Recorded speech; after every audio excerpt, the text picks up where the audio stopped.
Tu me donnes 2 possibilités aussi kiffantes l'une que l'autre, mais moi je prends tout! Les 2.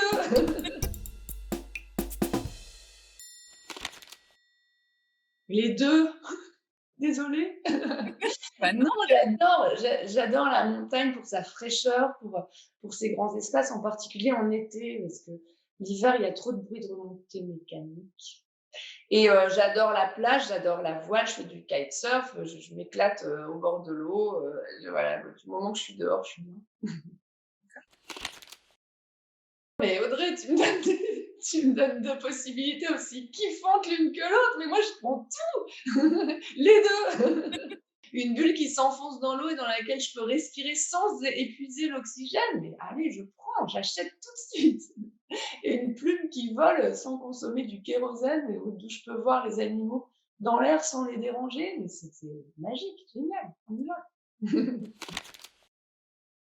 Je crois que j'aimerais aller aux Marquises parce que j'ai rencontré des Marquisiens et ils m'ont l'air de gens tout à fait singuliers dans leur authenticité, dans leur caractère, dans leur manière d'appréhender le monde. Et puis peut-être aussi en Nouvelle-Zélande, parce qu'il y a un concentré de différents écosystèmes sur une petite terre finalement.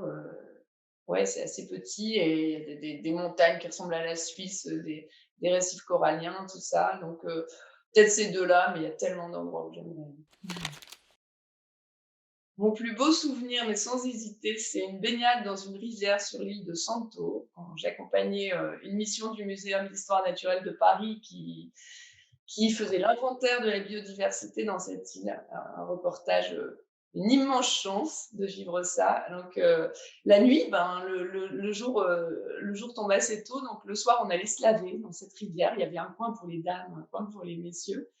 Et en faisant la planche dans ce bras de rivière, on voyait un ciel étoilé. Mais je te laisse imaginer, quoi. Inouï. Un endroit où il n'y a absolument aucune lumière artificielle. On entendait les insectes et on voyait des lucioles partout. En fait, c'est un peu un rêve. Je me demande encore aujourd'hui si j'ai pas rêvé. Mais je crois que c'était vrai. C'était en Malaisie, au tout début d'une expédition avec des scientifiques britanniques pas aussi chaleureux que j'aurais aimé. Donc on débarque là avec le photographe comme 2 grands guignols un peu paumés, qui comprennent rien à rien. Et la première sortie dans la jungle, on doit traverser une rivière assez profonde avec un canyon en marchant sur un tronc d'arbre que je trouvais très fin là pour le coup. J'ai hésité pendant 10 minutes et je voyais l'équipe de l'autre côté me regarder en disant finalement, j'y suis allée en m'asseyant sur le tronc d'arbre et en faisant hop, pouce, pouce, à cheval sur le tronc d'arbre. Et ça a été, j'ai écrit ça comme le début de mon reportage. C'était assez rigolo tout compte fait. J'avais un peu la honte sur le coup. En fait, il s'est passé plusieurs choses. C'est que j'avais vraiment enquillé les voyages jusque presque à l'écœurement. J'étais jamais chez moi. Ça commençait à devenir très fatigant. Et puis j'ai eu mes enfants et j'ai continué, au début, j'ai voulu continuer à voyager. Je me suis dit: «Allez, accroche-toi, c'est normal, c'est dur, mais vas-y quand même».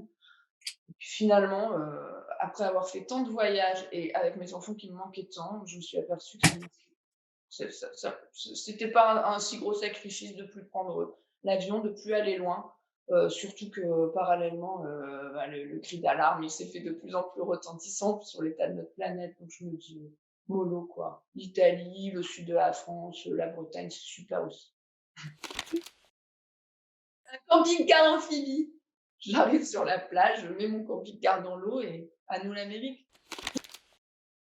Tous les livres d'Édouard Abbé me font voyager. Ce sont des Édouard Abbé, c'est un anarchiste qui a écrit sur le désert américain, le désert, de l'Ouest américain, avec un ton, complètement irrévérencieux et très anard et ça me fait beaucoup rire, ça me fait complètement partir.